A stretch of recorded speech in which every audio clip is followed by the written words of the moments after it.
বলছি ধর আমি মুসলমান, আল্লাহ বলছে দলিল দে, তোর চলাতে উঠাতে বসাতে আমি কোরআনের দলিল নিব। যদি দলিল মিলে যায় তুই মুসলমান, আর দলিল যদি না মিলে তুই মুসলমান লস। কোরআন হলো পৃথিবীতে বেঁচে থাকার দলিল। আমি খাবো কেমন করে? কোরআন যেমন করে বলেছে, বলে কোরআনে তো খাওয়ার কথা নাই, কোরআনে যতগুলি কথা আছে একটা কথা আছে, মা আতা কোমর রসুল ফাখুযুহু। আমি যে নবীকে তোমাদের কাছে পাঠিয়েছি ওকে দেখে তোমরা চলবে, ওর দেওয়া তরিকাকে গ্রহণ করে নেবে। তাহলে আমার দলিল হয়ে গেল কোরআন, আমাকে রসুলকে লক্ষ্য করতে বলেছে। তাহলে আমার খাওয়া হবে রসুলের মতো, আমার বসা হবে রসুলের মতো, আমার শোয়াটা হবে রসুলের মতো, পেশাব পায়খানা হবে রসুলের মতো, আমার নামাজ হবে রসুলের মতো, আমার রোজা হবে রসুলের মতো। এ টু জেড যেমন যেমন যেমন কোরআন বলেছে আমি ওই দলিলটা আমি দেখে চলবো, তবেই আমি মুসলমান। কোরআন হলো পৃথিবীতে বেঁচে থাকার দলিল, কোরআন হলো কবরে নাজাতের দলিল, কোরআন হলো হাসরে বেঁচে যাওয়ার দলিল, কোরআন হলো পুলসেরাতে পার হওয়ার দলিল। কোরআন একবারে জান্নাতে গিয়ে আপনার জায়গাটা দেখিয়ে দিয়ে তবেই ছুটি পাবে। কোরআন হলো জান্নাতের দখলের দলিল। আপনি ভেবেছেন কোরআনটা খালি সুর করে পড়ার লেগে এসেছে? জি, ওই যে ছেলেগুলা কোরআনের হাফেজ হয়েছে, আল্লাহ জান্নাতে বলবে তেলাওয়াত করো, চলো। তুমি যত দূর চলবে তেলাওয়াত করবে তত দূর তোমার জায়গা। তেলাওয়াত করো, উপর দিকে উঠো, যত সিঁড়ি উঠবে তেলাওয়াত করতে করতে তোমার তত তলার জায়গা। মাঝে একটা কথা বলবো, যেটা আজকে বক্তব্যের বিষয় নয়, যেটা আজকে বক্তব্যের বিষয় নয়। 2 মিনিট টাইম যাবে আপনাদের মূল্যবান টাইমকে কেটে নিচ্ছি। সেটা কি? আমাকে দিয়ে উদাহরণ দিচ্ছি। আমি আর আমার বিবি মিলে একটা বাচ্চা হয়েছে, সকলের ঘরে ওরকম সোনামানিক আল্লাহ দিয়েছেন, সকলের ঘরে দিয়েছেন আল্লাহ সোনামানিক। আর ওই সোনা মানিকটাকে, সোনার চাঁদটাকে মাঝে শুইয়ে দিয়ে স্বামী স্ত্রীতে গল্প করছে, একে মিশনে দিব, ইংরেজি পড়াবো, ডাক্তার করব। বন্ধুরা আমার, তুমি ডাক্তার করো, আজরাইল এলে ডাক্তারি শেষ। মাস্টার করো, আজরাইল এলে মাস্টারি শেষ। উকিল করো, আজরাইল এলে ওকালতি শেষ। জজ বানাও, আজরাইল এলে জজগিরি শেষ। আইএসআই অফিসার বানাও, আজরাইল এলে ওর সমস্ত কাজ শেষ। ওকে বানাও, যা বানাবে পৃথিবীতে তুমি স্কুল কলেজে দিয়ে, যেদিন আজরাইল আসবে ওর কাজ শেষ হয়ে যাবে। ও অন্ধ হয়ে যাবে, ও বোবা হয়ে যাবে, পাগলা হয়ে যাবে। যেমন মূর্খ তুমি, ওই রকম তোমার ছেলেটা নিরেট মূর্খ হয়ে যাবে। আর যদি কোরআনের হাফেজ বানাও, 4টাকে যে বানালো ওর বাবারা, তাহলে ওদের বাবার কি হবে? বিশ্বনবী বলছেন ওদের মাকে আব্বাকে কিয়ামতের মাঠে মতির মিম্বার বসিয়ে দেওয়া হবে। সারা হাসরবাসী দেখবে আর বলবে ওই মেয়েটা আর ওই ছেলেটা, ওদের দুইজনার মিলে বাচ্চাটা কোরআনের হাফেজ। হাফেজের মা আর হাফেজের আব্বা মতির মিম্বারে বসে থাকবে। তার মানে আলেম বানান, হাফেজ বানান, আজরাইল আসবে, নতুন একটা উদ্যম জীবন ফিরে পাবে, যে জীবনটা আবাদান আবাদান জীবন। এই জন্য কোরআনকে দলিল বলা হয়েছে। দলিল যদি সঙ্গে না থাকে আপনি জান্নাতে কেমন করে যাবেন?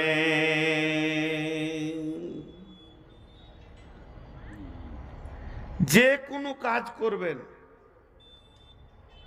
ছোট ক্ষুদ্র কাজ, বিরাট কাজ, ছোট ক্ষুদ্র কাজ। ক্ষুদ্র বলতে একটু বুঝাই, বোঝানোর অনুসূচনাটা দিই। একটা মুড়ি পড়ে আছে ভালো জায়গায়, খাওয়া যাবে।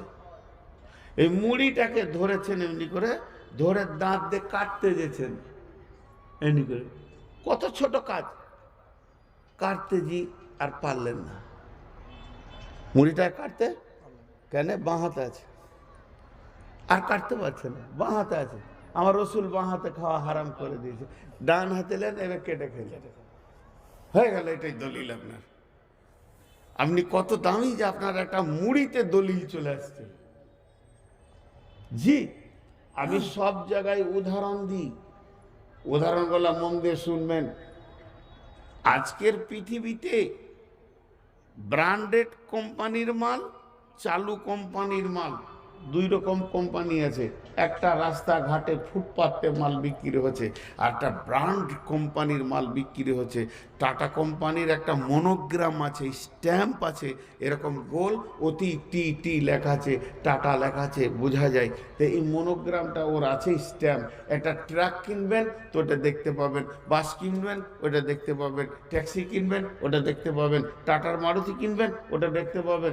ছোট জায়গায় চলে যান, একটা কোদাল কিনবেন টাটার, ওইটা দেখতে পাবেন। ছোট্ট একটা দয়লে কিনবেন টাটার, ওইটা দেখতে পাবেন।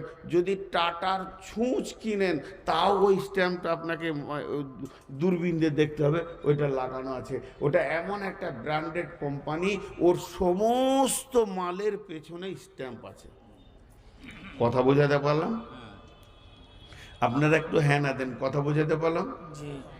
তো পৃথিবীতে যত জাতি আছে, হিন্দু, মুসলিম, জৈন, খ্রিস্টান, বৌদ্ধ, মাজুসি, শিখ, এইভাবে কত জাতি, আর কত বলবো, ইহুদি, নাসারা,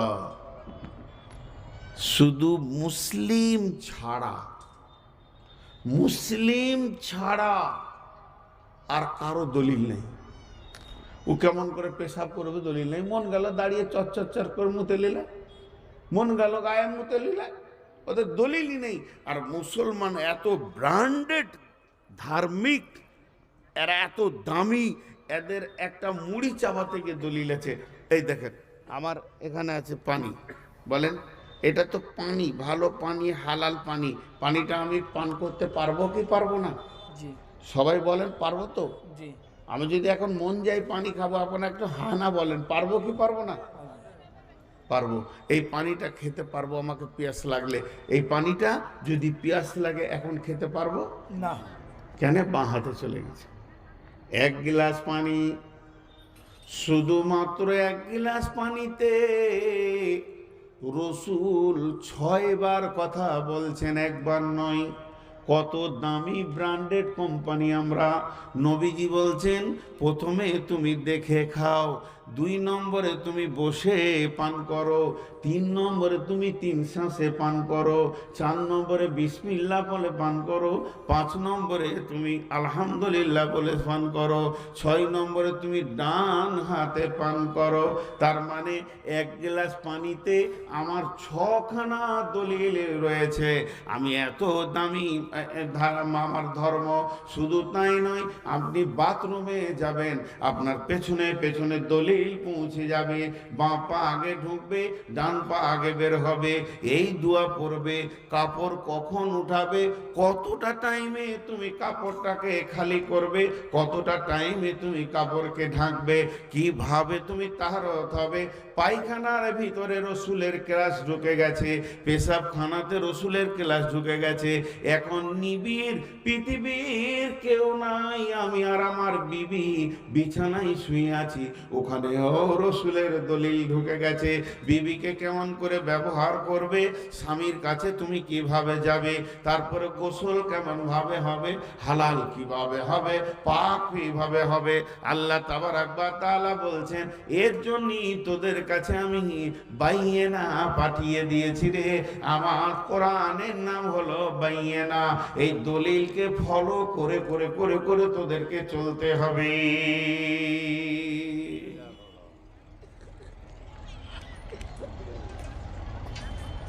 যার জীবনে দলিল নাই তার কোনো মূল্য নেই। দলিলকে ফলো করে চলতে হবে। মুসলমান থুতু ফেলবে জি, তাও দলিল আছে।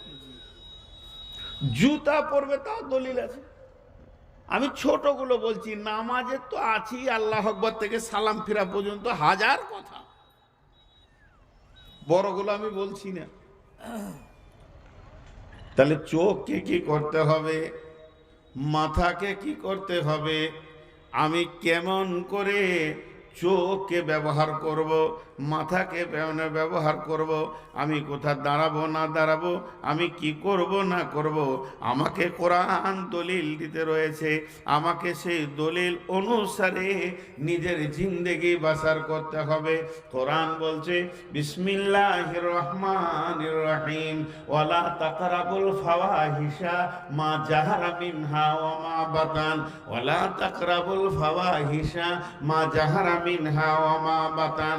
কোরআন বলছে রে মুসলমান, তোকে আমি সব জায়গায় দেখব, ঠিক আছে, কিন্তু যে জায়গাতে প্রকাশ্য দিবালোকে কাবিরা গুনাহ চলছে, জুয়া চলছে, তাস চলছে, লুডো চলছে, দাবা চলছে, বোর্ড চলছে, যেখানে সুদ চলছে, যেখানে মদ চলছে, বেশ্যারা যেখানে আছে, রান্ডিগিরি চলছে, বেশ্যাগিরি চলছে, লুচ্চামো চলছে, আমি যেন তোর পা দুটি ওই জায়গায় না দেখতে পাই যে তুই দাঁড়িয়ে আছিস। আল্লাহ বলেনি যে জুয়া খেলবি না, আল্লাহ বলছে না যে তাস খেলবি না, লুডো খেলবি না, দাবা খেলবি না, বরং বলছেন ওই জিনিসগুলো যে সীমানাতে ঘটে, যেখানে প্রকাশ্যে শিরকের কাজ চলছে, হে আমার গোলাম, আমি তোদেরকে ওই জায়গায় দেখতে চাইছি না। ওয়ালা তাকরাবুল ফাওয়াহিশা মা জাহারা মিনহা ওয়া মা বাতান, তোর পা ওখানে কোনোদিন যাবে না যেখানে গোপনে কিংবা প্রকাশ্য আল্লাহর কাবিরা নাফরমানি চলছে, কাবিরা গুনাহতে মানুষ মেতে আছে। কিসের দলিল নেবেন? কিসের দলিল নেবেন? জি, সব জিনিসের দলিল বর্ণনা করেছেন আল্লাহ তাবারক ওয়া তাআলা, সব জিনিসের দলিল। বুড়িয়ে গেছি তো কিছু মনে থাকছে না ওবাইদুর রহমান, আসলে এবার মরার দিন এসে গেছে। জি, এবার চলেন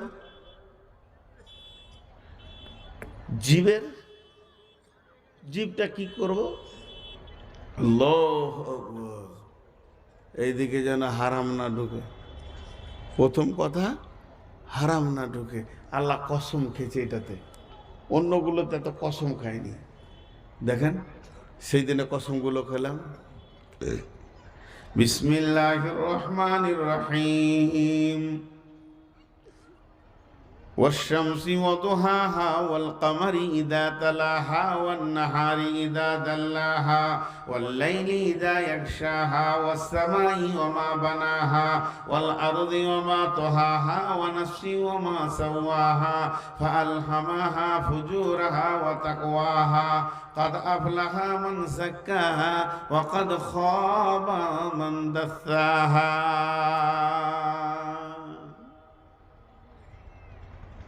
জি, আপনাদের মাদ্রাসার শিক্ষক আমাকে বলছে একটা মিষ্টি খেলেন, আমি ওকে বললাম খাবো না।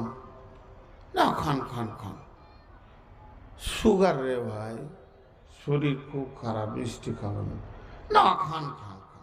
কোন বিয়াদব রে, সুগার বলছি তা খান, এটা সব থেকে দামি মিষ্টি, তোর নাকে কিলাই দামি মিষ্টি, খান খান খান। এবার আমি রেগে গেছি, মানুষ তো রেগে গিয়ে ওকে বলছি আল্লাহর কসম খাবো না। মানুষ কখন কসম খায়? যখন রেগে যায়। আল্লাহর কসম আমি খাবো না। লোকটা বুঝে নিল খাবে না। এখন আপনাদের সভাপতি সাহেব আমাকে বলছে, হাজি মৌলানা আপনি বলে গাজলে কার পকেটে টাকা চুরি করেছেন, এটা আরো পেস্টিজ চলে গেছে।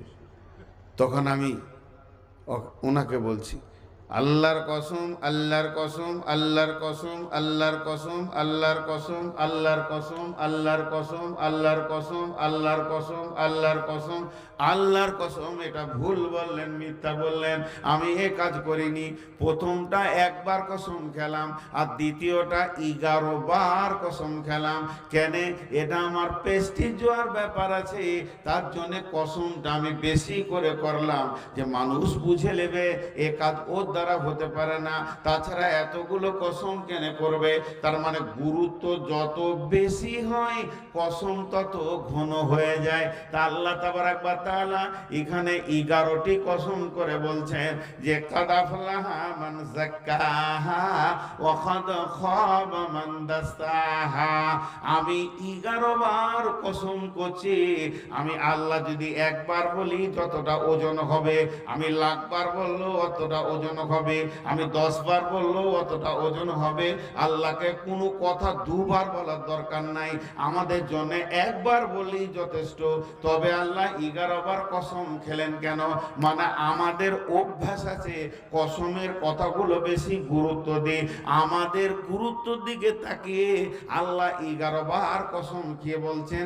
বলছে তো বলছে ছোট কথা, বড় কথা লয়। কি কথা বলছে বেটি রে? আল্লাহ বলছেন কাদ আফলাহা মান যাক্কাহা ওয়া কাদ খাবা মান দাসাহা। এই কথাটা বলার জন্য এতগুলি কসম খেয়েছেন। তাহলে আমাদেরকে আজকে দেওয়ানের ময়দানে ওই কসমটাকে গুরুত্ব দিয়ে বুঝতে হবে। আল্লাহ বললেন কি? আল্লাহ বললেন যে পাক আছে বেঁচে যাবে, যে না পাক আছে ফেঁসে যাবে। যে পাক আছে সে কি হবে? বেঁচে যাবে। যে না পাক আছে ফেঁসে যাবে। ভালো কথা, ভালো কথা জি। পাক আর না পাক, তাহলে আর জালসা শুনতে হবে না। উঠে মেরে দেন তো নদীতে, আর সাবান নিলেন, কুচলে কুচলে ময়লা গলা তুলেন, সাফ হবো। আল্লাহ বলেছে বেঁচে যাবে, আল্লাহ বলেছে বেঁচে যাবে মানে জান্নাত যাবে, ফেঁসে যাবে মানে জাহান্নাম যাবে। তা আমি জান্নাত যাবো পাক হয়। মা বোনেরা গোসলখানায় ঢুকে যান আর গোটা গায়ের ময়লাকে কুচলে তুলে পাক হয়ে যাবে, জান্নাত চলে যাবে। ওইটা বলেনি, ওইটা বলেনি। ফেঁসে যাওয়া, বেঁচে যাওয়ার ব্যাখ্যাটা শুনতে হবে। বেঁচে যাওয়া আম্মা জান আয়েশা বর্ণনা করছেন। উম্মুল মুমিনিন আম্মা জান আয়েশা বিশ্ব নবীকে জিজ্ঞেস করছেন, ইয়া রাসূলুল্লাহ, যে পাক থাকবে সে বেঁচে যাবে, তাহলে আমাকে বড় পবিত্রটা হওয়া শিখিয়ে দেন, আমি ছোটখাটো পাক হব না। বিশ্বনবী বললেন, আয়েশা রে, প্রথম নম্বর পাক হচ্ছে তুমি হালাল খাও। কেন বললেন? আমার গায়ে এই জামাতে যদি কুকুরের পেশাব লেগে যায়, শুকরের পায়খানা বাইদি বাই লেগে যায়, আমার গায়ে যদি নোংরা জিনিস লেগে যায়, এখনই সাবান দিয়ে ধুয়ে দিব, পাক হয়ে যাবে। আবার আমি এই জামাটা পরে নামাজে দাঁড়াবো, জুমার খুতবা দিব, অসুবিধা হবে না।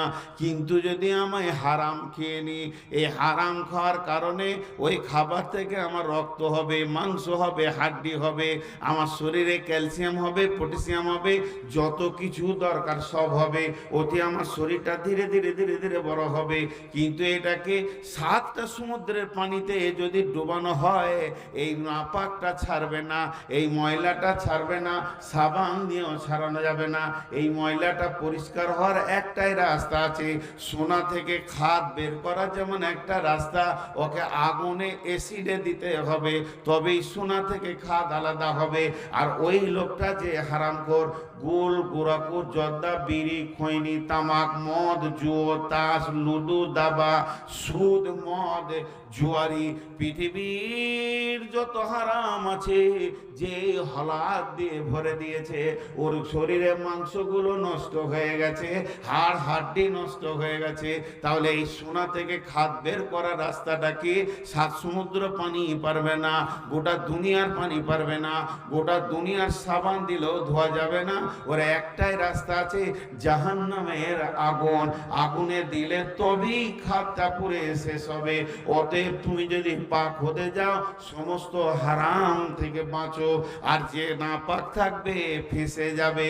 ফেঁসে যাওয়ার মানে কি, এখন যদি একটা ডাম্পার ফেঁসে যায় রাস্তার গায়ে, তা একটা ট্রাক এসে তুলে নেবে, আর একটা ডাম্পার ওকে টোচেন করে টেনে তুলে দেবে, কিংবা জিসিবি দিয়ে আর কিছু দিয়ে ক্রেন দিয়ে তুলে নেবে। আমার গাড়িটা যদি রাস্তায় ফেঁসে যায়, ছেলেরা বলবে চল চল মৌলানার গাড়িটাকে ঠেলে তুলে দিই, রাস্তায় তুলে দিবে। একজন বিপদে পড়লে আর 5 জনের সাহায্যের হাত যাবে। কিন্তু যেদিন আপনি আমি ফেঁসে যাব, এমন একটা দিন, একটা নেকির জনে ফেঁসে গেলে লা তামলিকু নাফসুন লিনাফসিন শাইআ, সেদিন কোনো আত্মা কারো উপকার করবে না।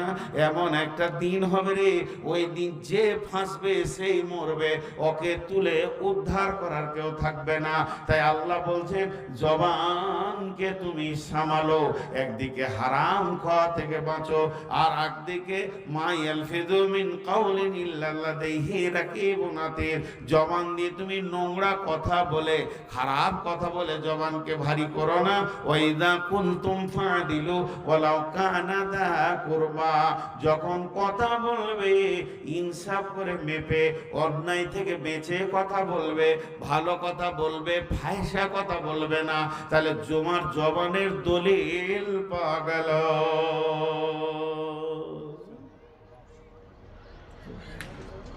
চোখের দলিল আছে? হ্যাঁ আছে, চোখের দলিল আছে। আল্লাহ সূরা নূরে বলছেন বিসমিল্লাহির রহমানির রহিম, কুল্লিল মুমিনিনা ইয়াগুযুনা মিন আবসারিহিম ওয়া ইহফাযু ফুরুজাহুম। আর মেয়েদেরকে বলছেন কুল্লিল মুমিনাতি ইয়াগুযুনা মিন আবসারিহিন্না ওয়া ইহফাযনা ফুরুজাহুন্না। এ পৃথিবীর যুবকের দল ও পুরুষের দল, তোমরা নজরকে নিচে করো এবং তোমাদের সরঙ্গা যেটা রয়েছে, যে জিনিসটা স্ত্রীর সঙ্গে ব্যবহার করা যাবে, ওই জিনিসটাকে তুমি হিফাজত করো, হারাম মহিলার সঙ্গে ব্যবহার করি না। মেয়েদেরকে বলছে কুল্লিল মুমিনাতি ইয়াগুযুনা মিন আবসারিহিন্না, তুমি নজরকে নিচে করে চলো, নজর ওপর করিও না। তোমার নজরে রয়েছে তীক্ষ্ণ দৃষ্টি। মেয়েরা জিনা ব্যভিচার পৃথিবীতে যত হয়, ব্যভিচারে মেয়েরা আগে দোষী। কোরআন বলেছেন পৃথিবীর বিচার হচ্ছে ছেলেটাকে ধরে মার, মেয়েটাকে ছেড়ে দে। মেয়েটার কোনো বিচার হয় না, মেয়ে মানুষ মানে সব পার পেয়ে গেল। কিন্তু আমার আল্লাহর কালাম পাক বলেছেন আযানিয়াতু ওয়াজ্জানি, মেয়েরা আগে দোষী, তবে ছেলেরা দোষী। মেয়েরা কেন দোষী? যতদিন পর্যন্ত মেয়েরা সমর্থন না বুঝাবে, যতদিন মৌনভাবে হোক, অঙ্গভঙ্গিতে হোক, নিজের সমর্থনটাকে না বুঝাবে, অতদিন কোনো পুরুষ সে ওর সতীত্ব নষ্ট করতে পারবে না। অতএব আল্লাহ বলছেন নজরে নিচে করে চলো। আর মেয়েদেরকে বলছে তোরা মাথাটা কেমন করে ঢাকবি, ওই দলিলটা নিয়ে নে। ওই ইয়াজরিবনা বিখুমুরিহিন্না আলা জুয়ুবিহিন্না ওয়ালা ইবদিনা যিনাতাহুন্না, সরঙ্গার হিফাজত করো। উর্মিটাকে ভুরুর ওপর দিয়ে, মাথা দিয়ে নিয়ে নাকের ওপর দিয়ে নাও, তোমার জামার কলারটাও পর্যন্ত কাউকে দেখাবে না।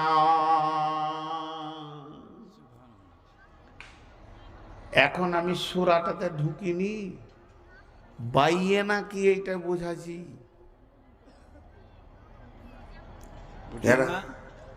উঠছে কেন গো? না, বাকিটা জানে।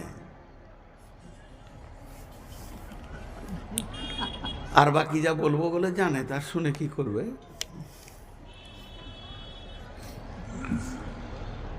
ভাইরা আমার, দলিল নাই এরকম জায়গা আমাদের নাই, কটা দেখালাম মাত্র।